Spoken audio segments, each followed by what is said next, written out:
पूरे इंडिया में किसी भी एनालिस्ट के एनालाइज में इतनी सीट्स नहीं थी। खुद बीजेपी पूरा भारत इस चीज़ से अचंभित था कि समाजवादी पार्टी और कांग्रेस को इतनी सीटें यूपी में किस प्रकार आई। उसका मुख्य कारण यही था कि यहाँ पर मुस्लिम वोट्स का बंटवारा नहीं हुआ। मुस्लिम वोट्स एकमुश्त होकर यहाँ कांग्रेस की तरफ गया, समाजवादी पार्टी की तरफ गया।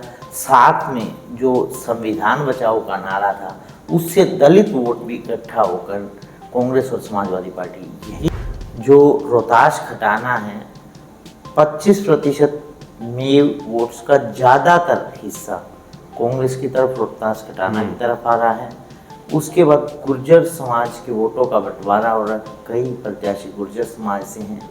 यहाँ राजपूत वोटर्स का ज़्यादा हिस्सा वो बीजेपी की तरफ जा रहा है। धनबल से संपन्न है और उस क्षेत्र में पहचान है, अपनी प्रेजेंस दर्ज करवाई इन्होंने 2019 में भी। तब ये जेजेपी की टिकट पर लड़ रहे थे और जो कांग्रेस का प्रत्याशी था वो मेव शमसुद्दीन था और मेव वोटों के बंटवारे के कारण यहाँ पर ये सीट भाजपा के कोटे में चली गई।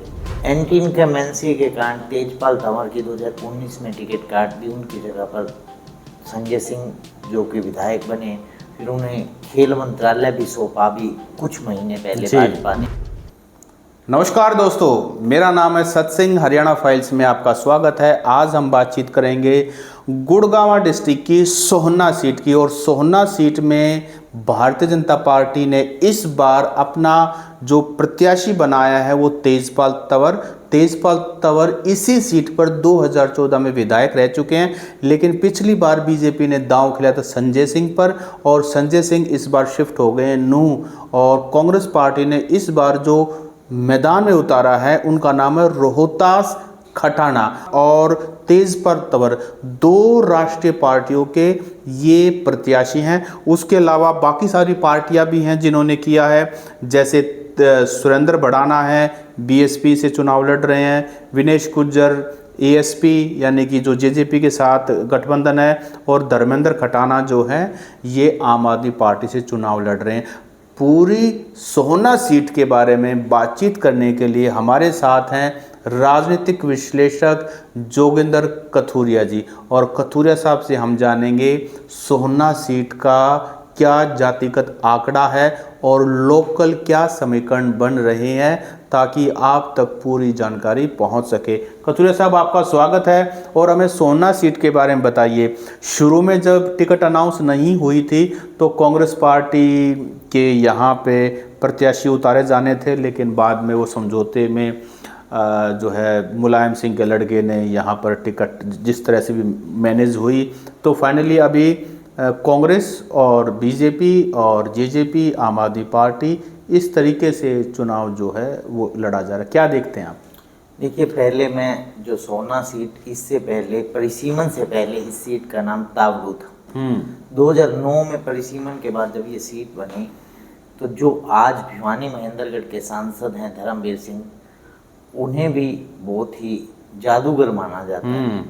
उन्होंने 2009 में सोहना की सीट पर विधानसभा का चुनाव लड़ा और नॉमिनल से मार्जिन से वो सोहना में विजयी हुए। उसके बाद सोहना नरेंद्र मोदी फैक्टर पर भाजपा 2014 में जब चुनाव लड़ी तो यहाँ भाजपा के तेजपाल तंवर चुनाव जीतने में कामयाब हुए। एंटी इनकमेंसी के कारण तेजपाल तंवर की 2019 में टिकट काट दी। उनकी जगह पर संजय सिंह जो कि विधायक बने, फिर उन्हें खेल मंत्रालय भी सौंपा भी कुछ महीने पहले भाजपा ने, जब नायब सिंह मुख्यमंत्री बनाए गए। तो 2023 में पटकथा लिखी गई जब वहाँ पर दंगे हुए मेवात में, तो संजय सिंह एक हिंदू नेता, एग्रेसिव हिंदू नेता के छवि के तौर पर उभर कर आए।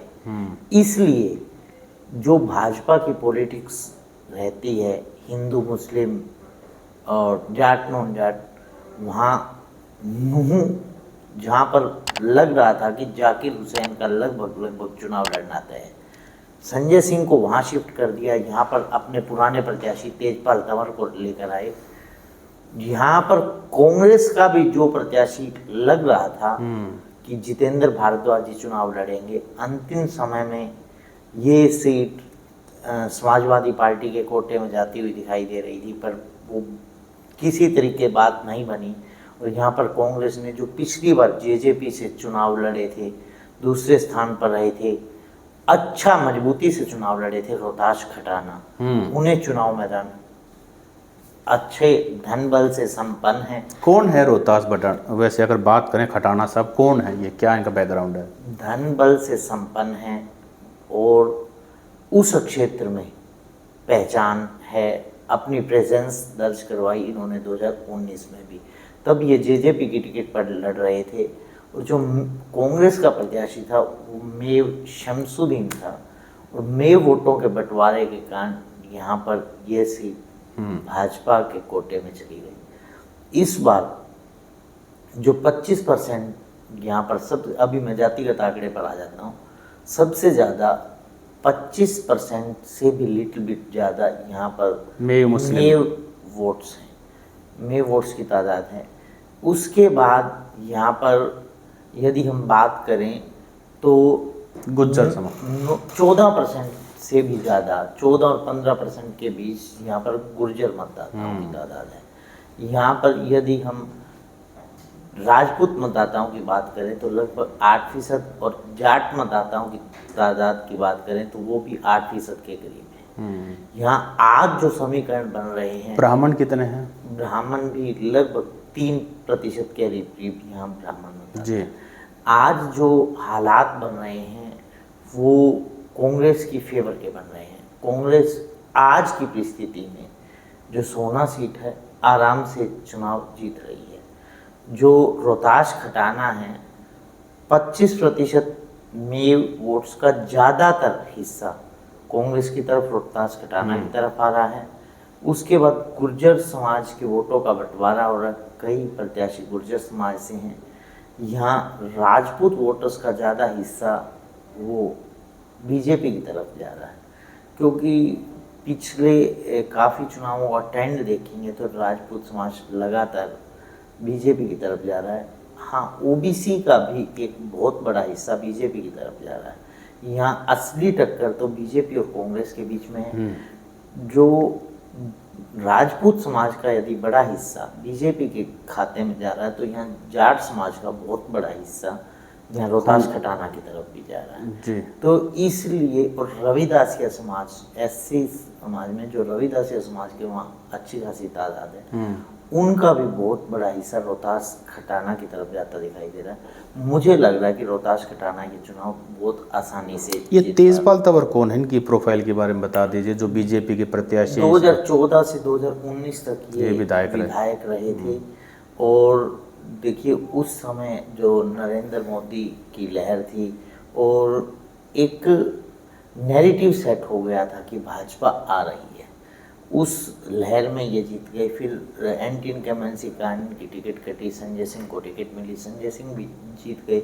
जो पिछली बार 75 पार का नारा था, उसमें जो बहुत कैंडिडेट अपनी नैया को पार लगाने में कामयाब, उनमें से संजय सिंह थे। संजय सिंह भी एक कैंडिडेट। इस बार संजय सिंह को मंत्री बनाया गया था बैक करने के लिए कि उन्हें टिकट पक्का मिलेगी, परंतु उन्हें नूह में शिफ्ट किया गया। अच्छा, इस बार इंटरेस्टिंग बात सोहना में ये देखी जा रही है कि जितने भी मेन पार्टीज के प्रत्याशी हैं उनमें से मुस्लिम समाज से कोई नहीं है, जबकि 25% से ज़्यादा, जैसे ने आपने बताया, मेव समाज के वोटर्स। आप देखिए पिछले 2014 और 19 के चुनावों में मेव वोट्स का बंटवारा भी हो रहा था, मुस्लिम वोट्स का बंटवारा भी हो रहा था।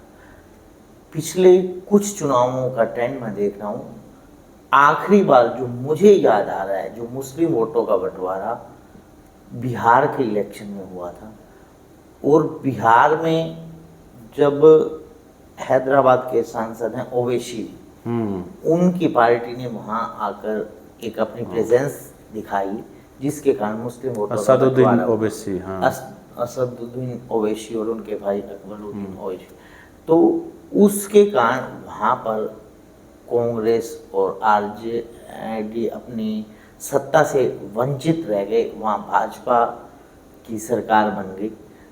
और वहाँ लोगों को समझ में आ गया कि जो मुस्लिम वोटर्स को कि असदुद्दीन ओवैसी के यहाँ चुनाव लड़ने से हमारा नुकसान हुआ। उसके बाद पूरे इंडिया का ट्रेंड है, चाहे वो बंगाल का इलेक्शन हुआ, चाहे वो यूपी में कांग्रेस की इतनी ज़्यादा सीट्स आने, कांग्रेस प्लस समाजवादी पार्टी की इतनी ज़्यादा सीट्स पूरे इंडिया में किसी भी एनालिस्ट के एनालाइज में इतनी सीट्स नहीं थी। खुद बीजेपी पूरा भारत इस चीज़ से अचंभित था कि समाजवादी पार्टी और कांग्रेस को इतनी सीटें यूपी में किस प्रकार आई। उसका मुख्य कारण यही था कि यहाँ पर मुस्लिम वोट्स का बंटवारा नहीं हुआ। मुस्लिम वोट्स एकमुश्त होकर यहाँ कांग्रेस की तरफ गया, समाजवादी पार्टी की तरफ गया। साथ में जो संविधान बचाओ का नारा था उससे दलित वोट भी इकट्ठा होकर कांग्रेस और समाजवादी पार्टी, यही हो रहा है अब हरियाणा के चुनाव। तो आज के दिन पलड़ा भारी आप ये माने कांग्रेस प्रत्याशी खटाना का? देखिए, बीजेपी ने जो मूल कारण हरियाणा में या भारत में जो कांग्रेस की इतनी सीट्स आई उसका मूल कारण यही खोज निकाला कि दलित वोट वो कांग्रेस के साथ जा रहा है, शिफ्ट हो गया। उसे किस प्रकार रोकना है। इसलिए कुमारी शैलजा के मुद्दे को इतना घुमाया, इतना उठाया। बाद में कुमारी शैलजा को आकर उसका स्पष्टीकरण देना पड़ा।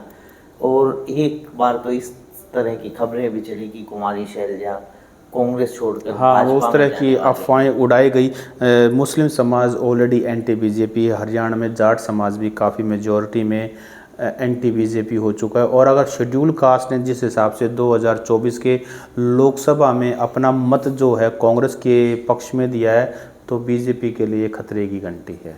बिल्कुल बिल्कुल जी, तो ये था हमारा सोहना सीट का एनालिसिस। और आपको हमारा ये वीडियो कैसा लगा आप कमेंट करके बताएं। और अगर आपकी राय हमारी जो चर्चा है उससे अलग है वो भी कमेंट करके ज़रूर बताएं। कतुरे साहब, आपने समय दिया, आपका बहुत बहुत शुक्रिया।